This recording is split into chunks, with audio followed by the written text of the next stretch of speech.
BJP सरकार है, लेकिन असल में आम आदमी महंगाई से परेशान है, नौजवान बेरोजगार है, महिलाओं पर बढ़ रहे अत्याचार हैं, किसान आत्महत्या करने को लाचार है, पेट्रोल डीजल 100 के पार है, और ऐसी निकम्मे ये बीजेपी की सरकार है।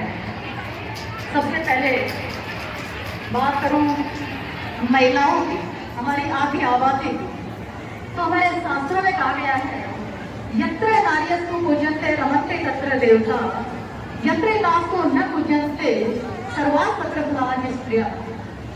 जहाँ नारी का सम्मान होता है वहाँ देवता निवास करते हैं, और जहाँ नारी का आदर नहीं होता वहाँ सभी नाम निष्फल हो जाते हैं।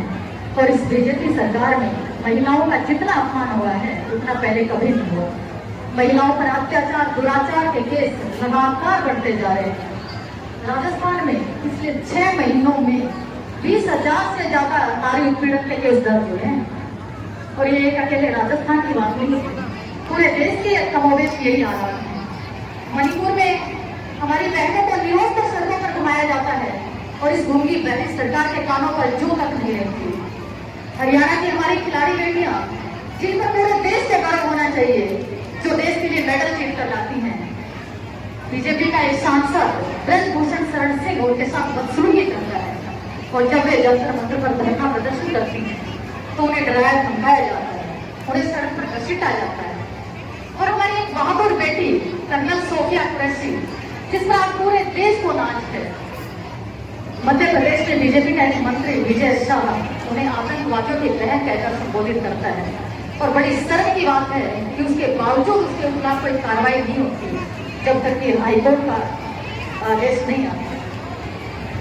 कर्नाटक में बीजेपी का एक सांसद प्रज्वल रेवन्ना हमारे 3,000 बेटियों से दुष्कर्म का दोषी पाया जाता है, और दोषी साबित होने के बावजूद बेटी बचाओ बेटी पढ़ाओ का नारा देने वाले हमारे प्रधानमंत्री जी उसके लिए वोट मांगते जाते हैं। ये सभी बातें, ये सभी घटनाएं बीजेपी के घटिया चाल चरित्र और चेहरे को दर्शाती हैं।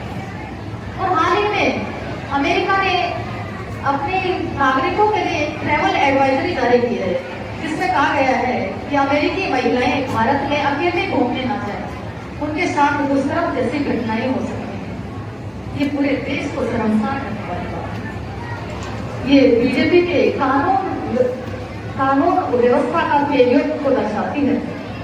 दूसरी तरफ हमारे नेता राहुल गांधी जी, हमारे नेता खड़गे जी, सोनिया गांधी जी, प्रियंका गांधी जी, अलका लांबा जी और पूरी कांग्रेस पार्टी खड़ी है जो नारी न्याय की बात करती है, जो महिलाओं को आर्थिक सामाजिक और राजनीतिक न्याय दिलाने की बात करती है, जो महिलाओं को सशक्त बनाने की बात करती है।